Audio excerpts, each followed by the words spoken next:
Ahojte, ja som Lucia a opäť som sa rozhodla vyspovedať mojich kolegov. Tentokrát som si prizvala kolegu Roba. Robo, vítaj, ahoj. Ahoj. Ja mám na teba nachystaných zo pár otázok. A prvá otázka možno by bola, že odkiaľ si k nám prišiel, k nám do Astonu? Som sa narodil v Košiciach a som potom už od mojej prvého roka som začínal žiť vo Francúzsku. Veľmi blízko pri Ženeve, tak blízko pri Švajčiarsku. Som študoval v Švajčiarsku a potom aj v Nice a som potom aj pol rok bol v Amerike, v San Francisku. Veľmi zaujímavé, super. A ako si teraz dlho u nás tu v Astone? Tu napracujem už pol rok. A tým pádom si pol roka aj na Slovensku však? Áno. Vieš mi možno povedať, že prečo si sa možno teda rozhodol pre Aston, že prísť k nám, čo ťa prilákalo? Tak prvá vec, som chcel trošku aj zmeniť vzduch. Sa mi nechcelo zostať vo Francúzsku alebo pri Švajčiarsku. Som už tam bol už skoro celý môj život. Ja som taký cestovateľ, chcem ísť trošku všade a som našiel Aston, čo má tie super projekty v umelej inteligencie, presne to, čo som chcel, tak som si zmenil vzduch tu na Slovensku. Super. Ja by som na to aj teda premostila. Ty u nás teda pracuješ v Lab týme a skús možno teda divákom povedať, čo je to Lab tým, čomu sa tam venujete?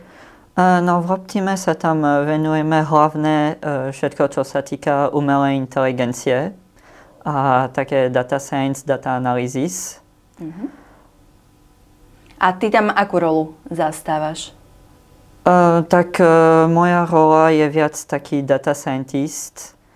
To v podstate vytváram nový steps v umelej inteligencie, aby results mohli byť relevantnejšie.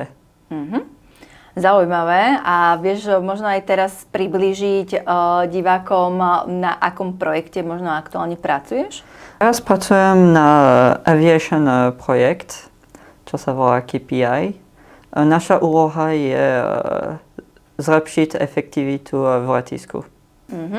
A mňa by aj zaujímalo, že na čo sú potom tie dáta užitočné, tieto, čo bude zisťovať aj tá umelá inteligencia?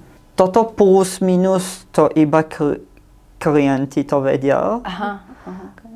Ale na začiatku ešte, jak sme nezačínali tie projekty, tak nám dali toľko dokumenty, aby sme akože rozumeli, čo oni chcú a tak.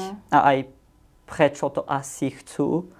A tak, ak som dobre rozumel, je to tak, že akože je taká francúzska veta, že čas je peniaze. Áno, čas sú peniaze, hej. Čas sú peniaze a každá jedna sekunda, čo lietadlo dlhšie je v letisku alebo čaká pre druhý lietadlo, tak stratia efektivitu, peniaze. A taká umelá inteligencie, toto všetko ako lietadla pôjdu oveľa plynulejšie. Zaujímavé, super. Ja by som sa ťa chcela spýtať, že či je alebo bolo, že na čo si možno tu v Astone zvykáš? Tak, je to asi smiešné, ale by som povedal, že sa ešte stále zvykám, že všetci rozprávajú po slovensky. Lebo s tým, že som žil vo Francúzsku a tak, som zvyknutý, že pre mňa slovenčina je to jazyk, čo vždy používam, aby nikto ma nerozumel. Ale máš nejaký highlight, Robo, povedz nám? Tak ja som taký simplist, čo sa teší hneď, jak jeden od môj program funguje a zlepší tú umelú inteligenciu a môže pomôcť môjho týme. Takže aj z takých maličkostí sa tešíš. Fajn. A čo by si chcel odkázať našim sledovateľom a môžeš kľudne aj vo francúzštine? Si vous voulez avoir plus d'informations sur tout notre travail concernant l'intelligence artificielle, n'hésitez pas à suivre notre site web Aston. Merci beaucoup. Merci beaucoup, Robo. A to bolo na dneska všetko. My vám veľmi pekne ďakujeme. Pozdravujeme vás a pekný deň ešte. Ďakujem.